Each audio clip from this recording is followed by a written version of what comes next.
Druga stvar, ki jo imamo, je v tem, da se bo število vaših strank se bo zmanjšalo.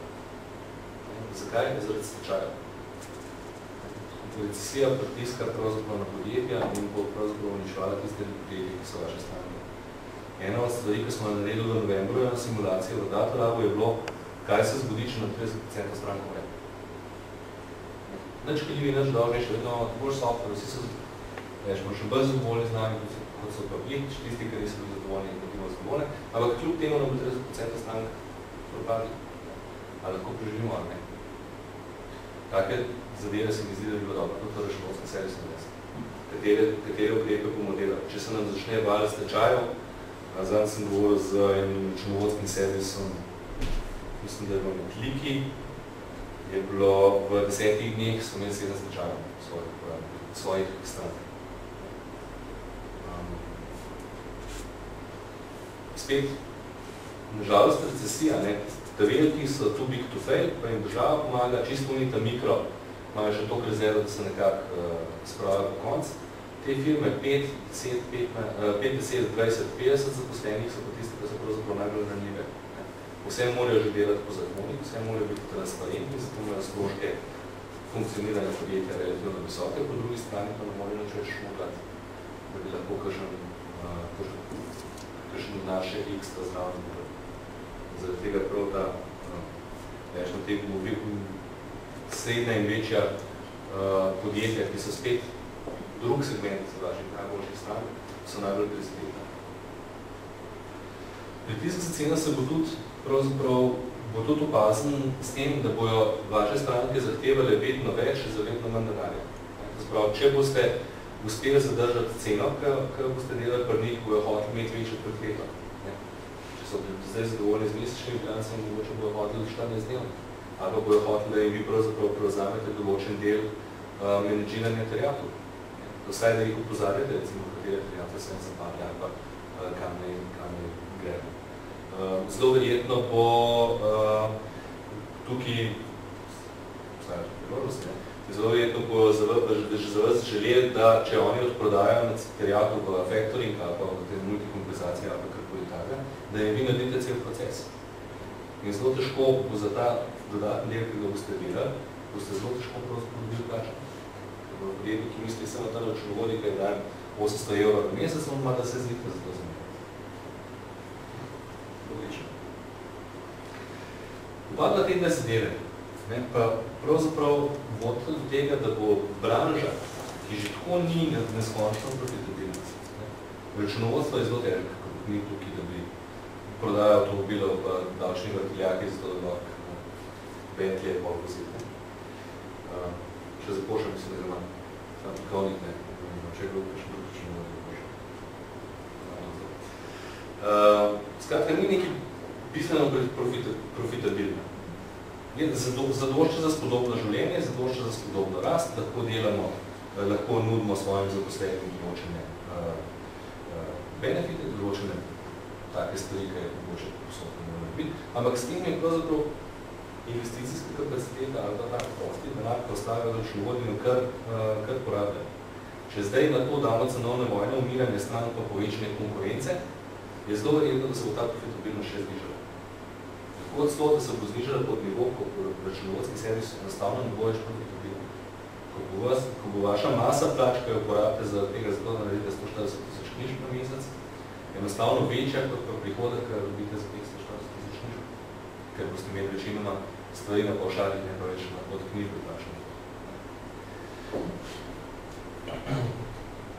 A nam ta situacija podaja tudi kakšne prednosti pa priložnosti, nam vsi žalostni, pa puško v koruzo vrgel, pa šli na socialno. Še zmeraj mislim, da to ni ta prava zadeva. Ja, eno od prvih takih velikih segmentov, ki se bo začel dogajati noter, bo povečan pomen davčne optimizacije. Že danes imamo davčni sistem, ki je izredno nepregledan z, dajte jim še 2-3 leta recesije našim vladajočim, bo je šmorna naredil šmorno špageti. Se ne bo več nobene znati. Nesporno je, da država mora, oziroma vse države, morajo pobrati več davkov. Po fiskalnih stimulacij, ki smo jih videli v zadnjem letu, ko so države trošile, kakor da jutri sploh ne obstaja, bo prišel trenutek, ko bo ta denar nekako v državnem proračunu treba spraviti nazaj. To lahko naredijo na dva načina. Prvi način je s tem, da dajo višje davčne stopnje in uvedejo nove obdavčitve. Drugi način je učinkovitost propagiranja davkov. Pri višjih davkih pa pri novih obdavčitvah je tukaj en segment, ki ga bomo sigurno v naslednjih 5 letih začeli delati, in to je v bistvu to ekološko računovodenje.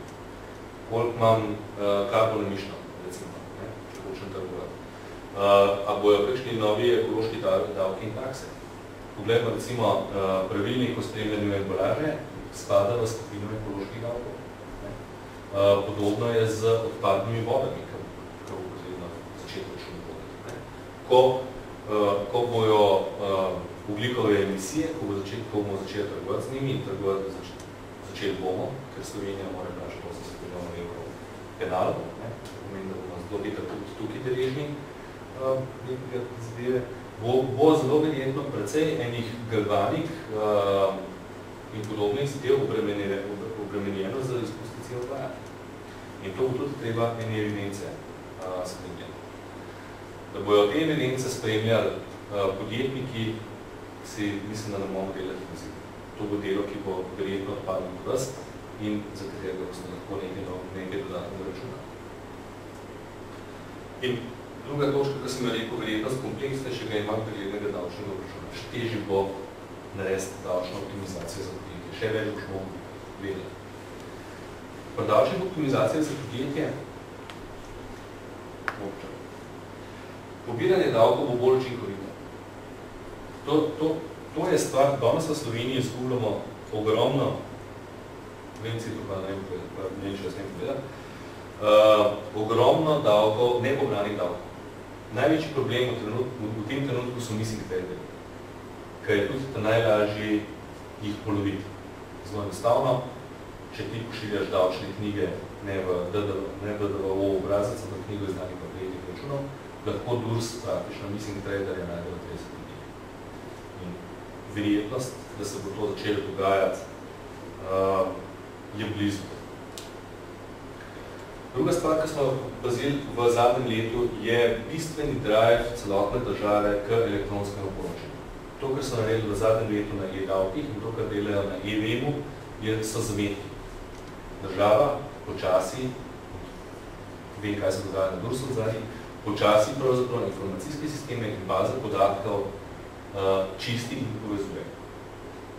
Tukaj se dogaja zelo preprosto to, da po eni strani si nižajo stroške zajema teh podatkov, s tem, ko jih dajemo elektronsko in treba več predstavljati.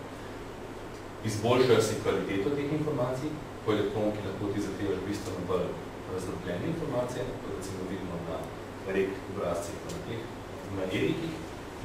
In ko imaš enkrat te podatke, jih imaš hitrejše notrne sisteme, kar pomeni, da lahko hitrejše editiraš in tudi lahko jih povezuješ. Recimo, rek je en obrazac z vrci. V bistvu namen.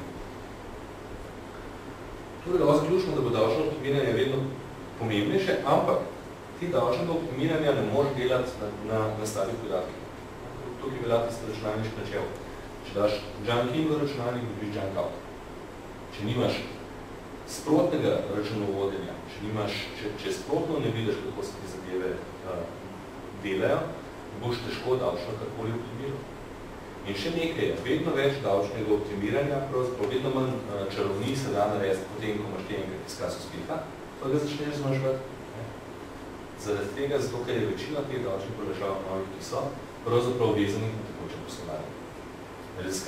Olajšava za raziskave in razvoj, vkolikor nimaš ti v procesu kreiranja nekega razvoja, pač določene milestone, določenih protokolov, ki jih potem lahko uporabiš za dokazovanje neke olajšave, te olajšave ne boš mogel izkoristiti. Kar pomeni, da bo davčno optimiranje ne bo več vprašanje za konec marca, ampak bo vprašanje za celo leto.